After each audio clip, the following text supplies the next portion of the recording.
வருவேயா திருநெல்வேலுக்கு வருவேயா குட்டியுண்டு மச்சத்திலே அல்வா கிண்டி தருவேயா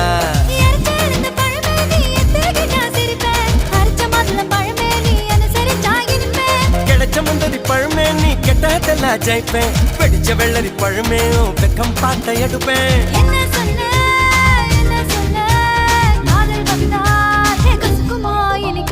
பப்பரக்கணு பச்சை மிளகா இஞ்சி மரப்பா இழக்க வச்சா